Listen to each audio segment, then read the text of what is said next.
There was a man once, a man you might walk right past on the street without a second glance. Just another face in the crowd, another pair of worn-out boots hitting the pavement, another soul navigating the labyrinth of modern life. But like an old oak that stands solitary on a windswept hill, bending with the strongest gales, yet never breaking, he carried a story in his bones.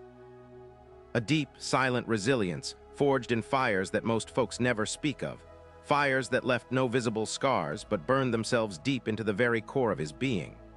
It wasn't a secret he kept locked away in a dusty attic, some forgotten box of old memories. No, this was a truth he'd buried so deep inside his own soul, he'd almost convinced himself it never truly existed.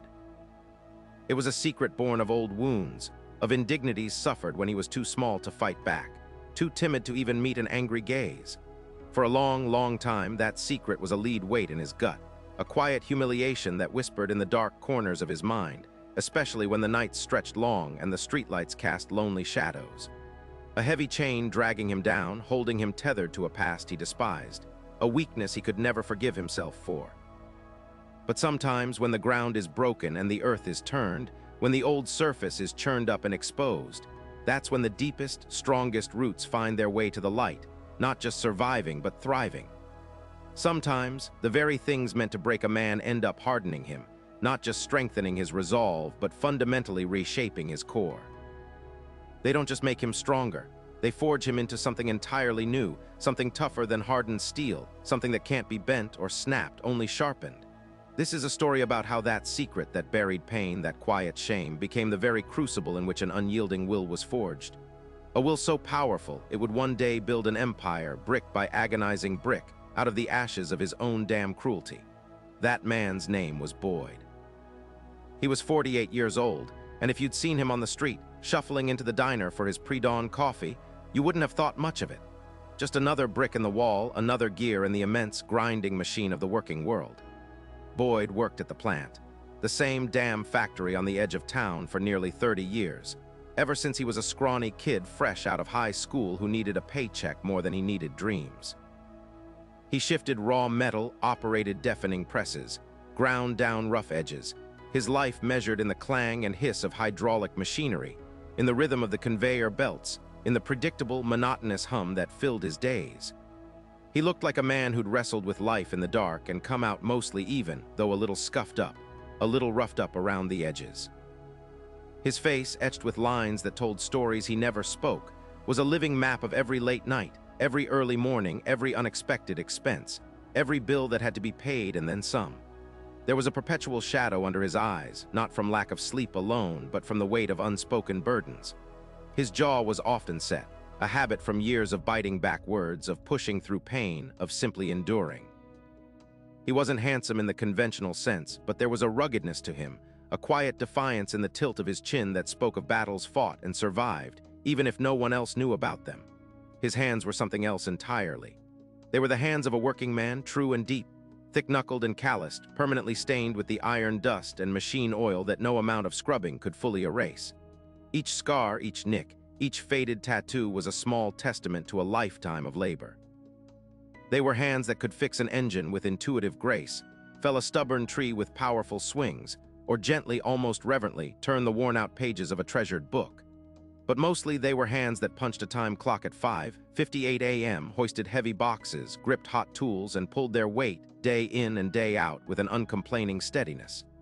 His eyes, though, his eyes held a different story, a narrative distinct from the weariness of his body. They were a dull hazel, often tired, bloodshot from the incessant factory dust and the perpetual lack of truly restful sleep. But if you caught them just right in the fleeting moment before he pulled his gaze away, before the protective mask settled back into place, you might glimpse a flicker, a spark that hinted at something deeper, something fiercely alive, a burning ember beneath the stoic, almost gruff surface he presented to the world. It was a guarded look, a silent challenge, the kind that said, "I've seen some things and I'm still standing. You don't know the half of it." He wasn't one for small talk, wasn't one for sharing the personal details of his existence. His world was small, meticulously kept, like the slightly run-down house he returned to each evening in a quiet, working-class neighborhood. There were no eager voices waiting for him, no family stories to recount. He just did his work, kept his head down and kept his thoughts, his ambitions, and his fears strictly to himself. A reliable fixture on the factory floor, dependable as the sunrise, as unchanging as the rhythmic thrum of the machines, Boyd was a man others counted on but rarely truly saw. He was a solo act in a world full of ensembles. But inside, behind those tired eyes, in the quiet chambers of his own heart, a fierce, burning ambition lay coiled, a profound self-reliance honed sharp, and an unbreakable will that had been forged in a fire he wished he could forget. A will that on some days felt like his only true companion. A will that on some days felt like his only true companion. That will was tested brutally every single morning. The world for Boyd started with a jolt, not a gentle awakening. A screeching digital alarm set for 5 a.m. on the dot dragged him from the shallow waters of sleep. No snooze button, no lingering under the covers, just the immediate cold plunge into the day. The same ritual every day, coffee black, strong enough to strip paint, brewed in a dented percolator that had seen more sunrises than Boyd cared to count. A quick, practiced shower, the motions automatic, the waters sting a momentary wake-up. Then the same worn-out work boots, laced up tight, a silent promise to himself to endure another shift. The drive to the factory was a blur of pre-dawn streets, the glow of streetlights reflecting off damp asphalt, the skeletal outlines of trees against a bruised sky. He'd park in the same spot, walk through the same gate, nod curtly to the same night shift supervisor whose eyes always looked as tired as Boyd's felt. Inside, the factory floor was a symphony of industrial groan and clatter.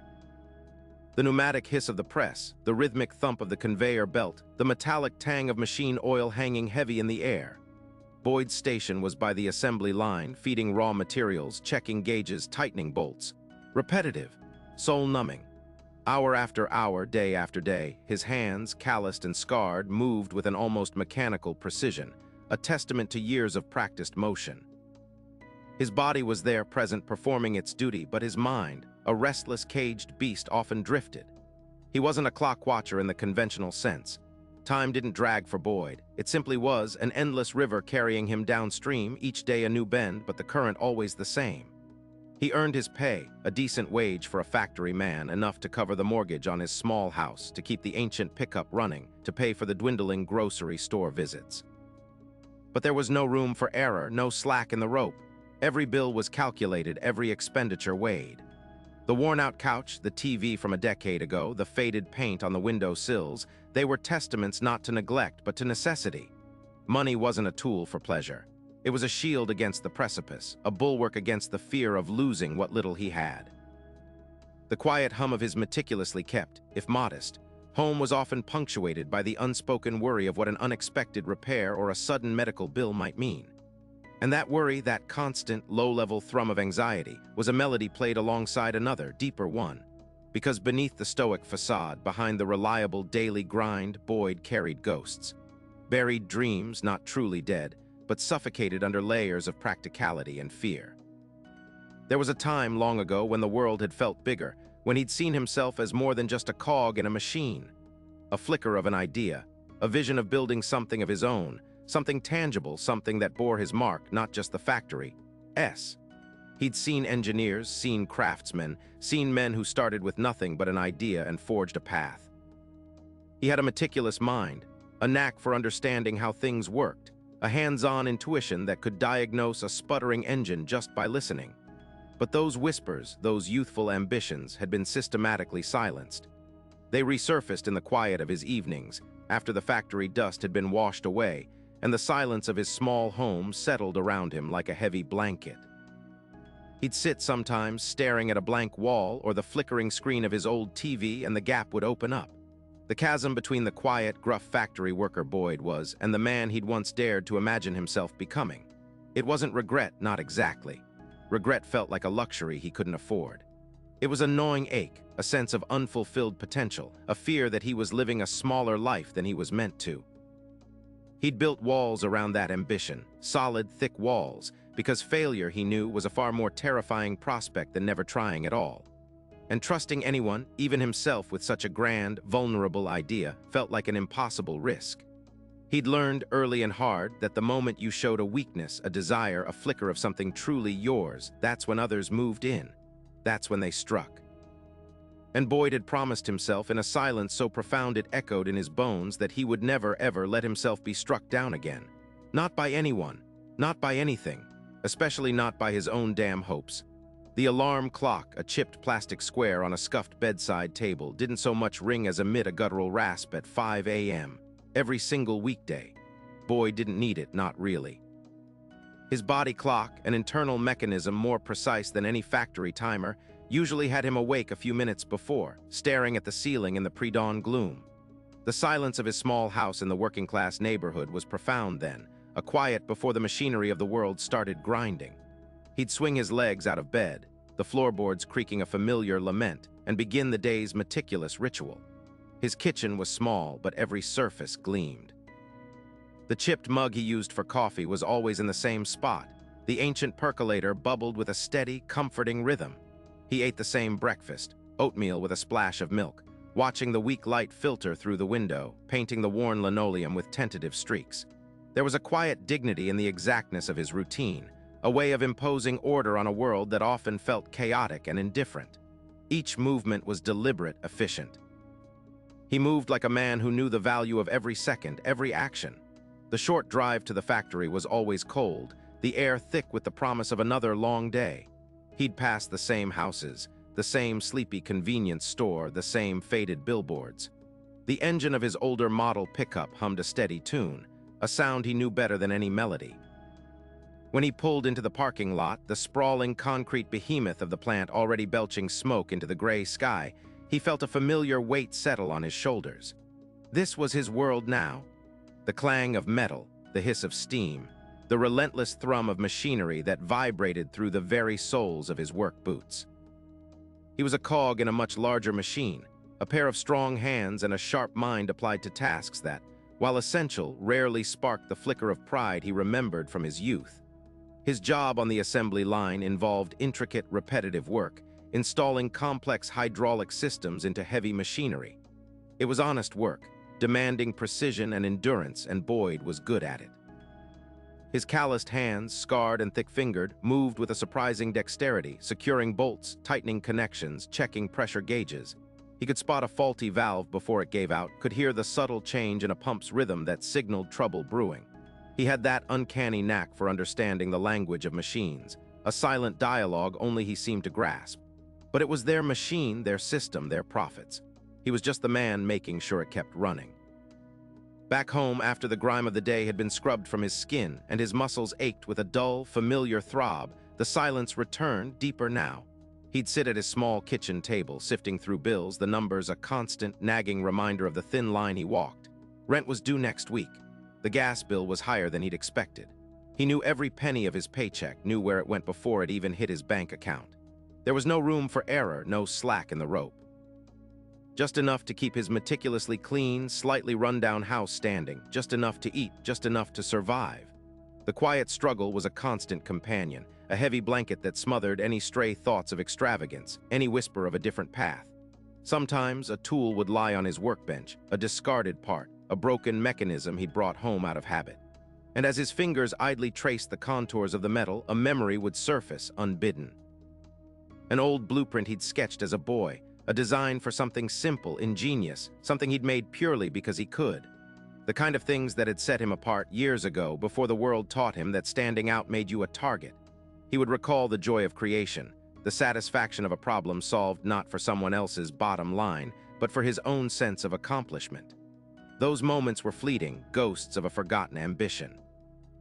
They'd flash through his mind like heat lightning on a distant horizon, illuminating the vast, empty space between the Boyd he was and the Boyd he'd once dreamed of becoming.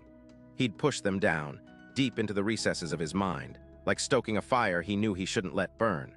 Because to let them linger, to entertain those possibilities, was to open himself up. To hope was to invite risk, and risk, he knew, always led to pain. It was a truth hammered into him through countless small humiliations, a deep-seated terror that kept him walled off, even from his own potential. Better to stay safe, quiet, invisible. Better to keep his head down and just keep working. That was his mantra, his armor, his curse. And every day, the same damn fears weighed him down, just as surely as the heavy machinery he built. But one day, the dam broke. Not with a bang, but with a slow, agonizing crack that echoed from a place deep inside him, a place he'd tried to wall off for decades. It wasn't about a specific bill or a broken machine.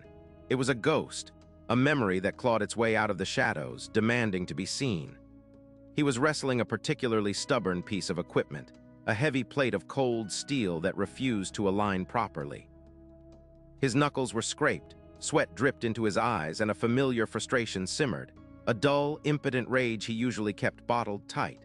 The foreman, a younger man with too much zeal and too little patience, walked by, made a snide comment about Boyd's age and efficiency, then sauntered off, laughing with a younger colleague. It was a throwaway insult, barely registered by anyone else. But for Boyd, something snapped. Suddenly, the clang of the factory, the grind of machinery, the foreman's sneer faded, replaced by the sharp scent of damp earth and rust, the metallic tang of old bicycle chains. He was no longer a man of 48, but a boy of 11, scrawny and terrified, pressed against the rough brick wall behind the bike sheds of Northwood Elementary.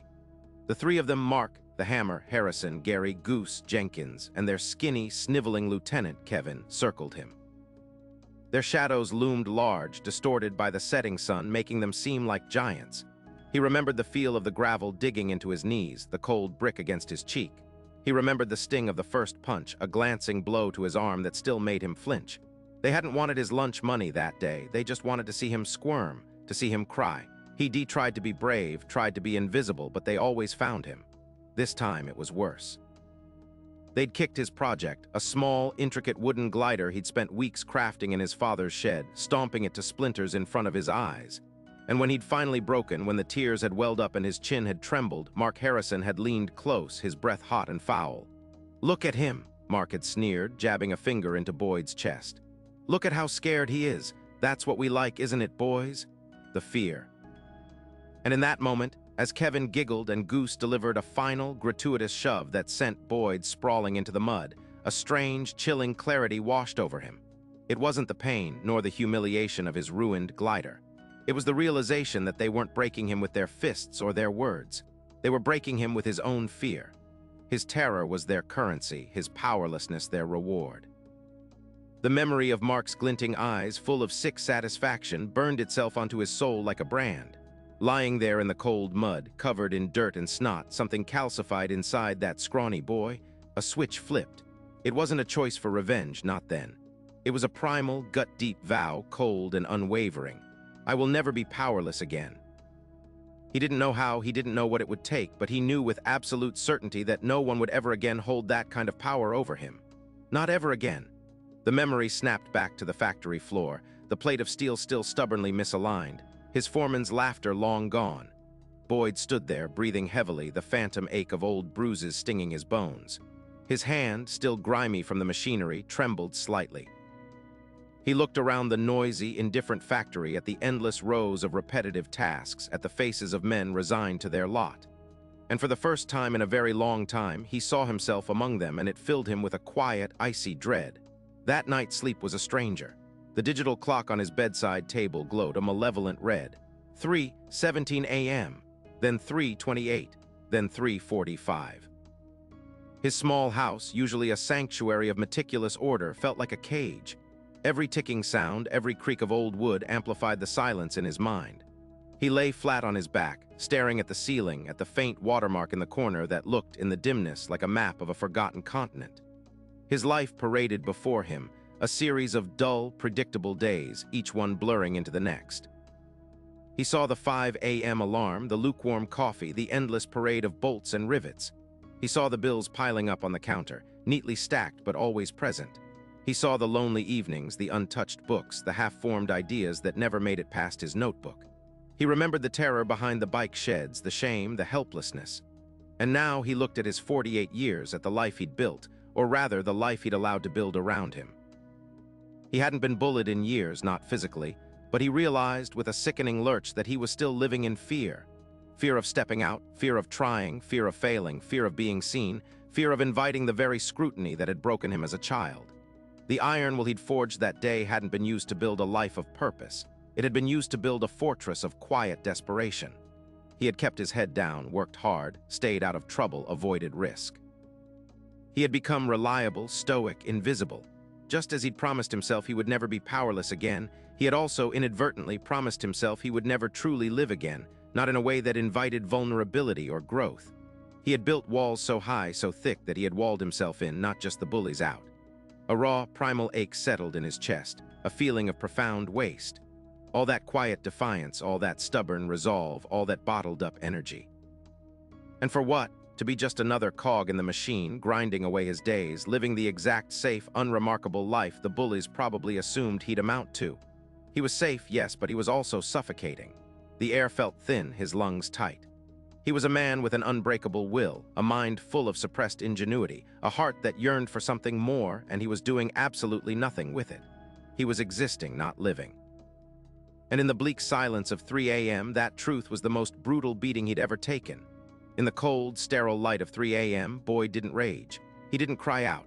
There was no theatrical moment of awakening, no sudden blinding flash of insight. What settled over him was far heavier, far more profound. A quiet, unshakable certainty. Enough. The word wasn't a whisper in his mind. It was a physical weight pressing down on his chest, then spreading through every limb. Enough of the fear. Enough of the hiding. Enough of the reliable, unremarkable safety that felt more like a slow, deliberate drowning. He didn't know what enough meant he would do, only that it meant he absolutely, irrevocably could not continue like this. The fortress he'd built against the world, brick by brick out of childish shame and adult caution, had become his prison. He had traded the terror of the schoolyard for the slow, creeping dread of a life unlived. And in that moment, the dread won. It demanded something be done. He closed his eyes, not for sleep, but as if to recalibrate his internal compass. The faces of the bullies, fuzzy with time, still held their power. But now it wasn't the power to make him cower. It was the power of a twisted, dark fuel. They thought they broke him. They thought they taught him his place. All they'd done was forge a resolve so absolute, so unyielding, that it had become both his greatest strength and his most cunning cage. Now he would turn that weapon on the cage itself. He would build. He just didn't know what yet, or how, but the quiet defiance, long dormant, hummed back to life, a low, persistent thrum beneath his skin. The next morning, the alarm shrieked at 5 a.m., just as it always did. Boyd's body responded with its usual weary efficiency, muscles protesting the cold before yielding to the practiced movements of 1,000 similar mornings. Coffee brewed, toast popped, the same familiar silence punctuated only by the hum of the fridge. Nothing on the surface had changed. But inside, something was different. The dull ache of resignation had been replaced by a sharp, almost terrifying clarity. He was still a factory man, still headed to the line, but the man walking through the door wasn't entirely the same one who'd walked out yesterday. The silence felt less empty, more pregnant with unspoken intent. At work, the rhythmic clang of machinery, the familiar scent of oil and steel, usually swallowed him whole. Today, it felt like background noise. His hands moved with their usual precision, assembling components, tightening bolts, passing inspection. His mind, however, was elsewhere. It was sifting through the years, through forgotten whispers of ambition, through half-formed ideas dismissed as, not for someone like me. What could he do? What could a man like him with his hands and his stubbornness actually build? The answer, when it finally nudged him, was almost laughably simple. His small, run-down house. It needed work, not just repairs, but thoughtful, skilled craftsmanship. He'd always paid someone else or lived with the imperfections.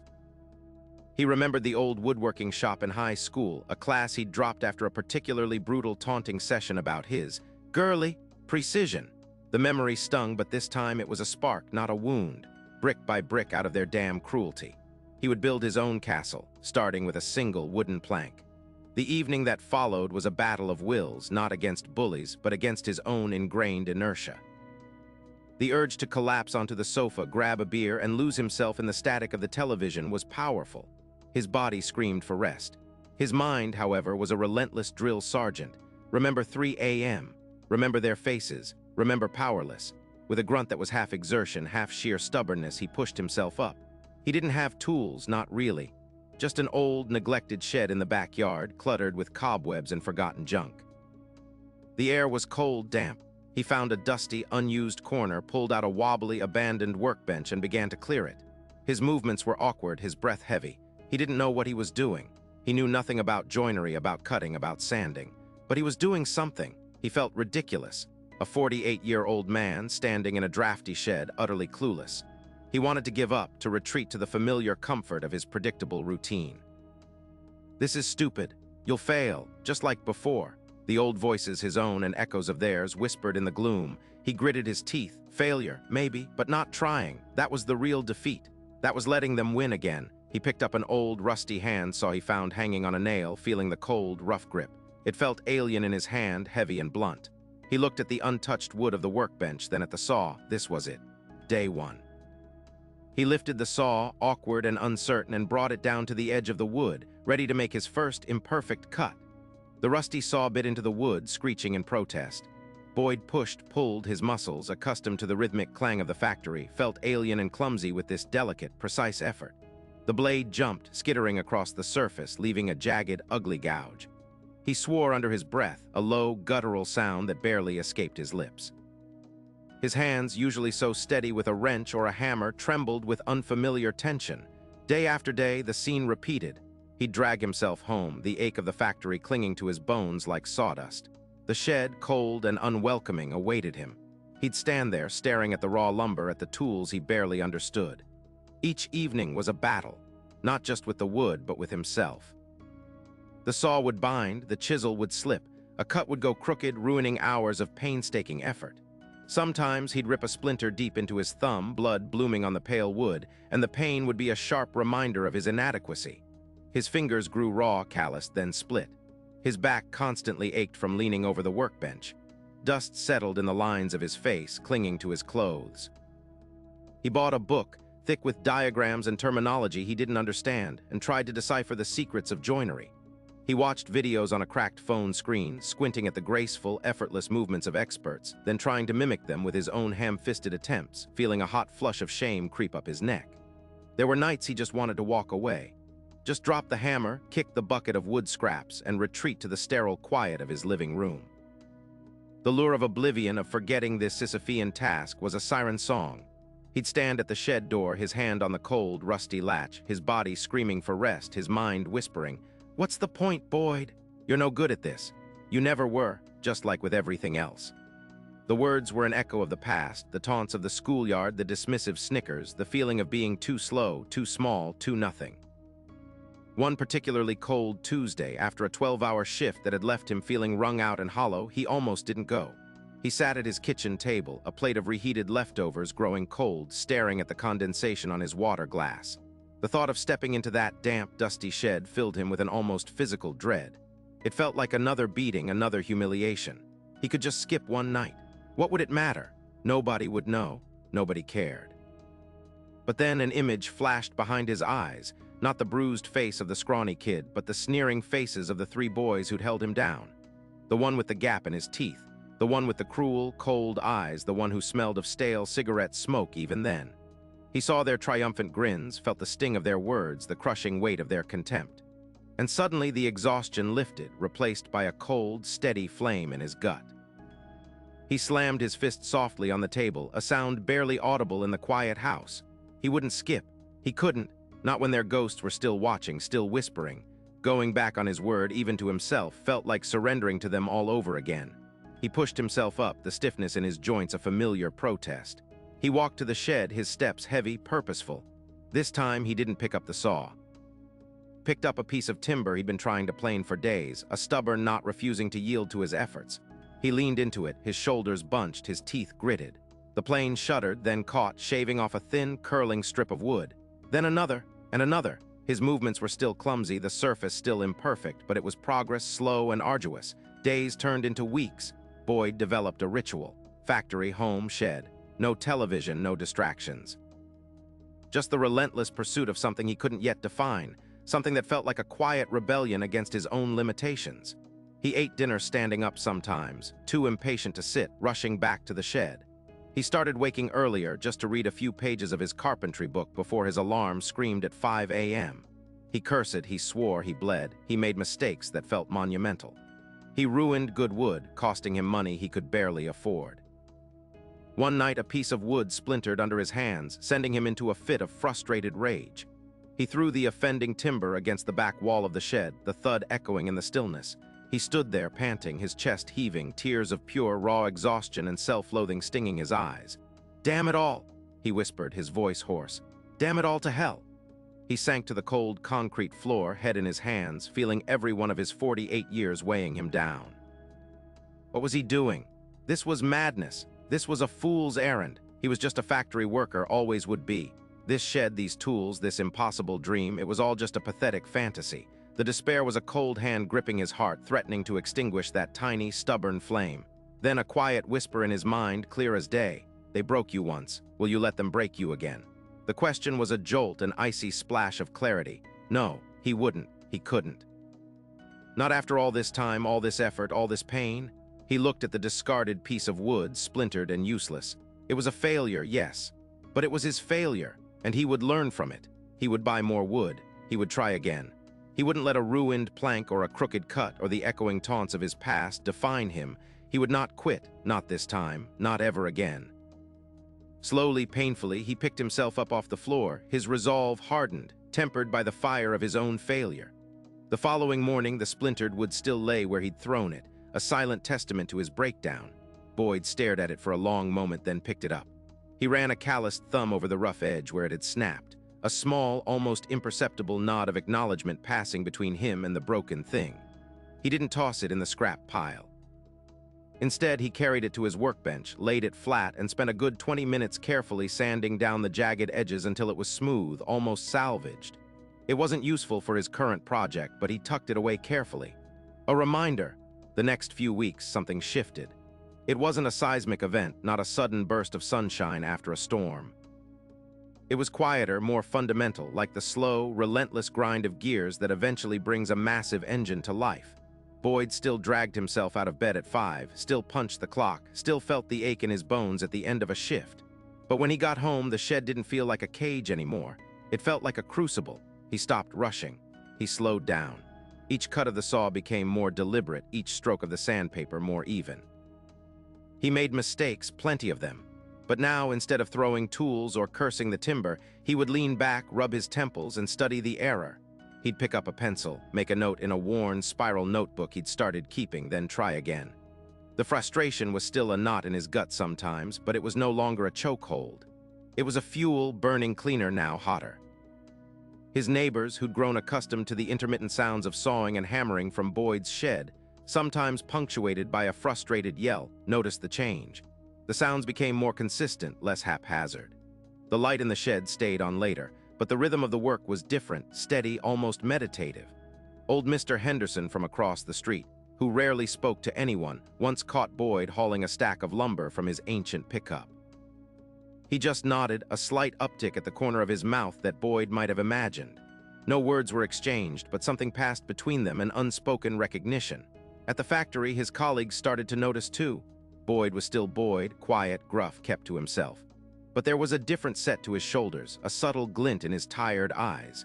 He didn't complain about the overtime as much, or maybe he just complained less loudly. One day, Frank, a younger guy on the line, messed up a batch, causing a ripple of panic. Boyd, instead of his usual, "Watch it, kid," or simply ignoring the problem, walked over. Without a word, he showed Frank how to adjust the machine, the movements of his hands precise, practiced. He didn't offer advice, just action. "There," he grunted and walked back to his station. Frank stared after him, a bewildered respect dawning in his eyes. Change wasn't about being nicer or more outgoing.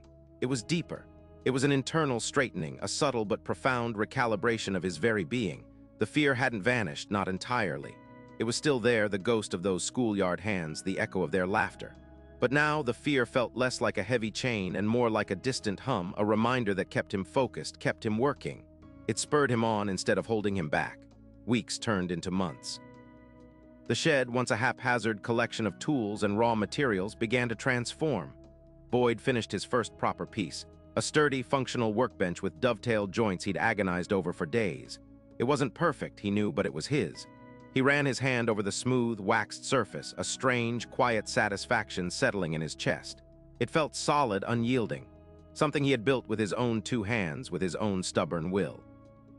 Then came the kitchen shelves he'd promised himself, crafted with a precision he hadn't known he possessed. He hung them himself, stepping back to admire the clean lines against his worn kitchen wall. It was a small detail in a small house, but to Boyd, it felt like laying the cornerstone of a fortress. His hands, once just instruments for factory work, now felt imbued with a new purpose. They were still scarred, still calloused, but they moved with an assuredness, a quiet confidence that was entirely new. He started waking up not just with the 5 a.m. alarm, but often before it, a quiet hum of anticipation already thrumming beneath his ribs. He'd make his coffee, eat his toast, and then before even heading to the factory, he'd step into the shed just to look, to touch the wood, to reread his notes, to imagine the next cut, the next joint. He was building slowly, meticulously, piece by painful piece, not just furniture, but a new foundation within himself, a testament to a decision made in the depths of despair, behind a forgotten bike shed by a boy who refused to be broken. He was building his castle, brick by deliberate brick, and every single one was a quiet defiance against the shadows of his past. The weeks bled into each other, each day a small, deliberate step away from the shadows. Boyd's mornings began to hum with a different rhythm, no longer a sluggish drag, but a sharp, clean ascent. The clatter of his toolbox in the shed, the scent of sawdust. It wasn't just a hobby, it was a ritual, a silent declaration of ownership over his time, his hands, his very being. At the factory, the change was subtle, almost imperceptible to anyone not looking close. Boyd still kept to himself, still ate his lunch in silence, but the slumped shoulders were a memory, replaced by a steady set. His eyes, once dulled by routine and buried fear, now held a glint, a quiet, unyielding focus. He moved with a newfound efficiency, his motions precise, almost artistic, even when operating the heavy machinery. Frank, the forklift operator who'd shared a shift with Boyd for a decade, eyed him over a coffee break. "You look different, Boyd." Frank ventured, scratching his chin. "Like you finally got enough sleep or something." Boyd just grunted, taking a slow sip of his black coffee, a ghost of a smirk playing on his lips. He didn't elaborate, couldn't really. How do you explain that you're finally building your own damn world, one splinter at a time, inside a shed? But Frank was right. Boyd was different. The fear of bills, the crushing weight of monotony, they hadn't vanished, but they no longer held the same power. They were still there like background noise, but his inner focus was on the project in front of him. The grain of the wood, the perfect angle of a miter joint, the feel of sandpaper smoothing away imperfections. He was no longer just going through the motions, he was creating. And with each piece he finished, each custom request from a neighbor or a coworker who'd seen his work, a little more of that old shame flaked away, replaced by a quiet, burgeoning pride. His small house began to reflect the change, too. Not just the new shelves or the sturdy coffee table, but the general air of care, of deliberate intention that now permeated it. It was still modest, still in the working-class neighborhood, but it was his, sculpted and maintained by a man who refused to be overlooked. Weeks turned into months. The shed was now a proper workshop, not just a storage space. He'd saved enough to buy a proper planer, then a table saw, each purchase a small triumph, a testament to his renewed purpose. His hands, though still thick with calluses, moved with the grace of a craftsman. He wasn't rich, not by a long shot. The factory job was still his bread and butter, but it was no longer his entire identity. He had found a second life, a second self, forged not in the pain of his past, but in the fire he'd drawn from it. One evening, sanding the armrest of a rocking chair he was making for a new client, his mind drifted. He saw the bike sheds, the glint in Kenny Donovan's eye, the dull ache of the kicks. For a moment, the old knot tightened in his stomach, but then it loosened. He looked down at his hands, strong, capable, building. He looked around his workshop at the tools, the projects, the scent of wood and honest effort. A deep, resonant sigh escaped him. "They thought they were breaking me." He murmured to the empty shed, the words tasting like metal and dust. "All they did was make me harder. Every punch, every damn kick just made me realize I had to build something so strong nobody could ever touch it again. My own damn castle, brick by brick, out of their damn cruelty." It wasn't hatred, not anymore. It was a cold, hard fact, a realization that had taken nearly a lifetime to fully grasp. The fear was gone, replaced by an iron resolve that hummed beneath his skin, constant and true. There are men in this world who get broken, and there are men who bend. And then there are men like Boyd.